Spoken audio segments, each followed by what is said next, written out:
শুরু করছি আল্লাহর পবিত্র নামে। আমরা তার প্রশংসা করি যেভাবে তার প্রশংসা করা উচিত, এবং আমরা সালাম ও দুরূদ পাঠ করি তার সকল নবী রাসূলের ওপর, বিশেষ করে শেষ নবী হযরত মুহাম্মদ সাল্লাল্লাহু আলাইহি ওয়াসাল্লামের ওপর। আজ 1447 হিজরির জিলকদ মাসের 8 তারিখে একটি গুরুত্বপূর্ণ এবং ক্রমেই ভয়ঙ্কর হয়ে ওঠা বিষয় নিয়ে আজ আমরা ফিরে দেখতে চাই ইরানকে কেন্দ্র করে চলমান যুদ্ধের কি অবস্থা। এই সংঘাত দিন দিন আরও বিপজ্জনক হয়ে উঠছে। একটি অস্থায়ী যুদ্ধবিরতি ঘোষণা করা হয়েছিল, কিন্তু তা মাত্র 2 সপ্তাহের জন্য। এটা কোনো স্থায়ী শান্তি ছিল না, এটা শুধু একটা বিরতি ছিল। এই যুদ্ধবিরতি ইরানের ইচ্ছায় হয়নি, বরং যুক্তরাষ্ট্রের চাওয়ায় হয়েছে। তবুও ইরান এতে সম্মতি দিয়েছে, কারণ কুরআনে বলা হয়েছে, শত্রু যদি শান্তির দিকে ঝুঁকে তবে তুমিও শান্তির দিকে ঝুঁকে পড়ো। আর এটাই দ্বীনে ইসলামের শিক্ষা। পাকিস্তানে আলোচনা হয়েছিল, কিন্তু সেই আলোচনা ব্যর্থ হয়েছে।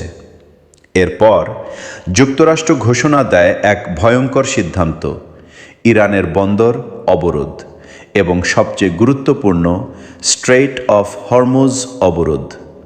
এটা কোনো ছোট বিষয় নয়, এটা বিশ্বের অন্যতম গুরুত্বপূর্ণ তেল পরিবহন পথ। এখন সিদ্ধান্ত হলো, যে কোনো জাহাজ যদি ইরানকে টোল দেয় তবে সেই জাহাজকে আটকে দেওয়া হবে। কিন্তু ইরান পিছু হটছে না, কারণ এই পথ তাদের জন্য শুধু সমুদ্রপথ নয়, এটা তাদের বেঁচে থাকার রাস্তা।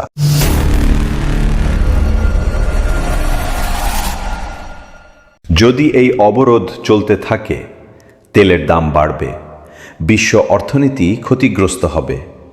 পরিবহন, শিল্প, কৃষি সব কিছুই নির্ভর করে তেলের ওপর।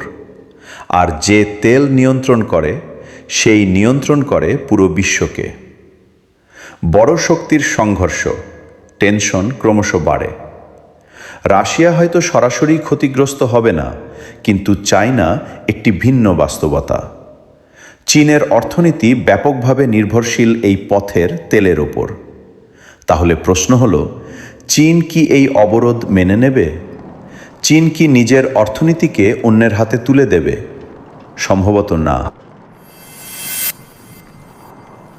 একদিকে যুক্তরাষ্ট্র, যার নেতৃত্বে আছেন ডোনাল্ড ট্রাম্প, যিনি একজন ডিল মেকার। অন্যদিকে চীন, একটি উদীয়মান পরাশক্তি। আর মাঝখানে ইরান, যে কোনোভাবেই নতি স্বীকার করতে রাজি নয়। যদি কোনো সমাধান না আসে, তাহলে সামনে আসতে পারে একটি সরাসরি সামরিক সংঘর্ষ যুক্তরাষ্ট্র এবং চীনের মধ্যে।